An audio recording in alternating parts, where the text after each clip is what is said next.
Nos metemos en el primer tema informativo, está relacionado con un nuevo homicidio, un nuevo crimen en la ciudad de Río Cuarto. Ocurrió en la madrugada del domingo cuando un joven en su vivienda de calle Pasteur fue baleado. Esto forma parte de una larga secuela que comenzó a principios del año pasado, que ya ha sumado 18 crímenes en la ciudad de Río Cuarto. Tuvimos uno el pasado fin de semana también en lo que se supone es un intento de robo, porque la justicia no ha dado demasiadas respuestas, Mechi, pero lamentablemente son situaciones que se repiten, que se suceden y que hablan de un drama en la ciudad con la violencia. ¿Te parece que lo veamos en tramas? Pero cómo no, vamos a ver los detalles. Vamos con los datos de lo ocurrido este fin de semana.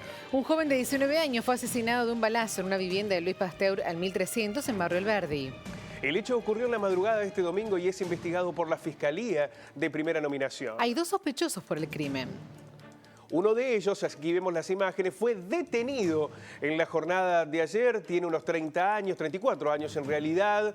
Se presume que habría sido quien efectuó el disparo, pero no se descarta la participación de una segunda persona. A las 6 de la tarde fue detenido el autor del crimen. Pero además, Meche, hubo un violento asalto para un grupo de chicos que estaban allí reunidos y aparecieron dos motochorros. Contame. Y un joven de 17 años fue baleado este fin de semana, el sábado más precisamente, tras un intento de asalto en Catamarca y Pasaje Elías Moyano en Barrio Alberdi.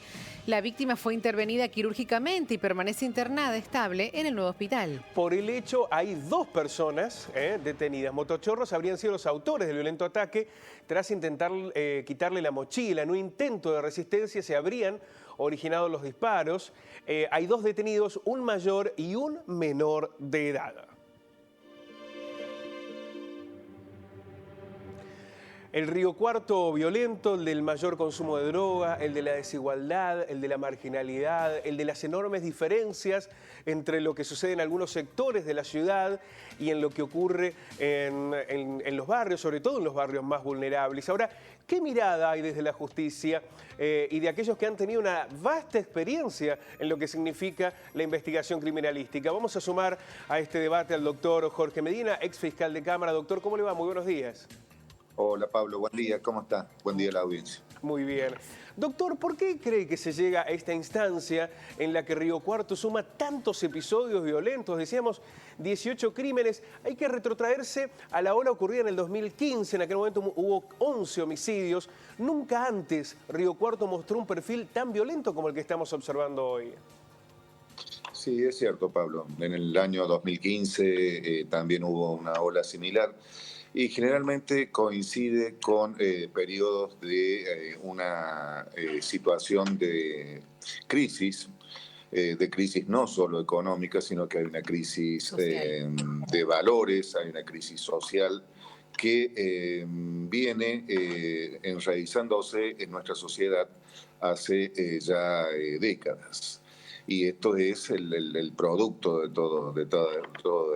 O sea, muchas veces se confunde lo que es el asistencialismo, es decir, el dar un plan, el dar determinados bienes materiales, con lo que debe ser en realidad, que es la igualdad de oportunidades. Esa igualdad de oportunidades, lamentablemente, o de ese eje, el Estado está ausente, por cuanto debe llevarse adelante un abordaje multidisciplinario y actuar decididamente en esos bolsones de pobreza, en esos bolsones de marginalidad, en esos bolsones de desigualdad, que muchas veces ya esta generación que nosotros estamos viendo que participa en estos hechos violentos son nada más y nada menos que productos de otras generaciones anteriores, es decir, sus padres, que también quedaron sumidos en una situación de marginalidad, si se quiere, de vulnerabilidad y marginalidad que los deja en este tipo de situación.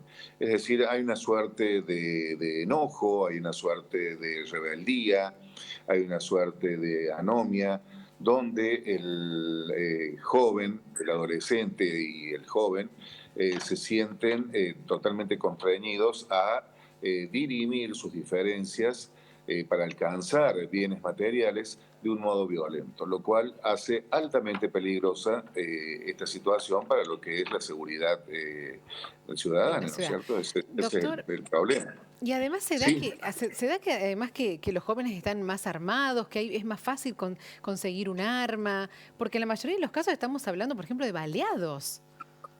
A partir de que irrumpe el narcotráfico en nuestras sociedades urbanas, el acceso a ese tipo de elementos se hace mucho más fácil. Lamentablemente, una cosa trae la otra. Y la reacción que tienen es justamente tener ese tipo de armas, ese tipo de elementos para alcanzar sus diversos fines, ya sea el del narcotráfico, ya sea el apropiarse de bienes ajenos. Pero esto, Mechi, es algo importante tener en cuenta. A nosotros como sociedad es muy importante atacar esto, pero no, digamos, metiendo preso gente, cayendo con una especie de tanque o aplanadora a terminar con eso, sino que es necesario ponerse los pantalones largos como sociedad y realizar ese abordaje para que haya una igualdad de oportunidades, una igualdad para que todos, partiendo de determinado punto, puedan llegar a alcanzar la movilidad social que da la adquisición de conocimientos, ya sea para una finalidad laboral, sea para una finalidad académica, para lo que sea.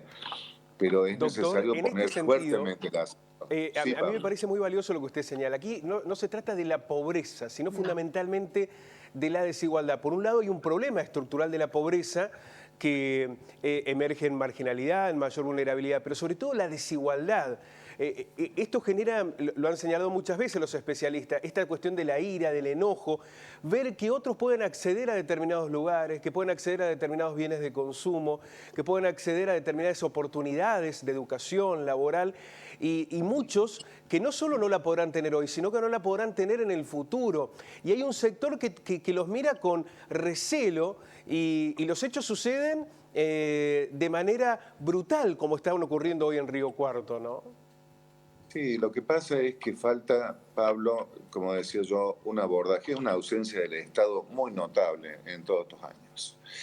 Muy notable desde el punto de vista que se confunde el dar, eh, de agentes con el hecho de enseñar o propender a una cultura del trabajo y del esfuerzo, ¿sí? Últimamente se ve que se toma la solución más fácil, que es satisfacer la necesidad inmediata, y con eso se cree que el Estado ya agotó su función en este tipo de cuestiones.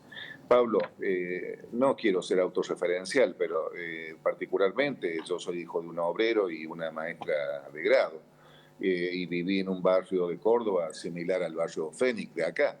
Y había toda una idea en la escuela pública, fui siempre a la escuela pública y a la universidad pública, donde se ponía fundamentalmente el acento en que el esfuerzo conducía a poder progresar. Pero para eso es necesario que haya un punto de partida, como decía yo, de igualdad de oportunidades.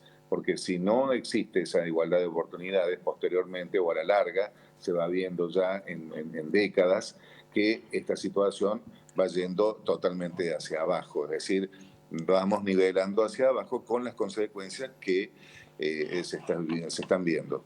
En un artículo que oportunamente escribí, que se llama Factores Generadores de la Delincuencia Juvenil, trataba este tema y justamente este es uno de los factores generadores, es decir, la desigualdad, la falta de conciencia de la gente joven por parte de concientización del Estado, ¿no?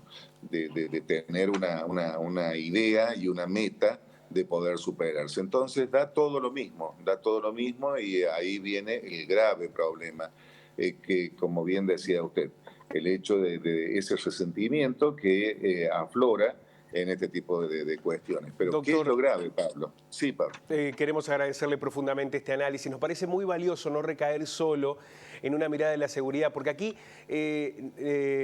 podemos analizar muchos aspectos, difícilmente pueden ser prevenibles desde la seguridad. Aquí hay un problema social, estructuralmente social en la ciudad de Río Cuarto. En algunos casos, yo cuento 3 de los últimos 18, una vinculación ligada con un robo, un asalto.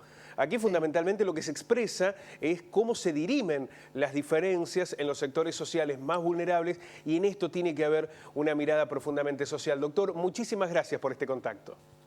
Gracias, Pablo, que tengan buen día y seguimos en contacto. Muchas gracias. La palabra del fiscal Jorge Medina. ¿Cuánto duele esta postal, esta realidad de Río Cuarto, Mechi, ¿no? Sí, sí, y cuánta razón tiene el doctor, ¿no? La desigualdad. Y en esta época de crisis, en que hay tanta necesidad, claro, se queda al descubierto esas diferencias sociales, ¿no? Y ahí me parece también, Mechi, una sociedad que no ve lo que está pasando en los sectores más vulnerables. No. Yo recuerdo cómo, ¿te acordás cuando asesinaron a un trapito en la esquina de Grido, al frente de ahí donde está el shopping? Y muchos decían, oh, ¿cómo pasaba esto? Y ya estaba pasando hace mucho tiempo, pero de golpe nos pasó en la cara, ¿no? En la ciudad más pacata, ¿no? La más convencional. Bueno, en los barrios está ocurriendo esto y debería ser una señal de alerta. No lo están hablando los candidatos, no lo hablan la política no habla de esto. Bueno, pero Río Cuarto también está pasando por esta situación. Y lamentablemente que llegar a muertos y a personas así para que se conozca la noticia y ser consciente, ¿no?, de lo que ocurre. Ojalá los candidatos estén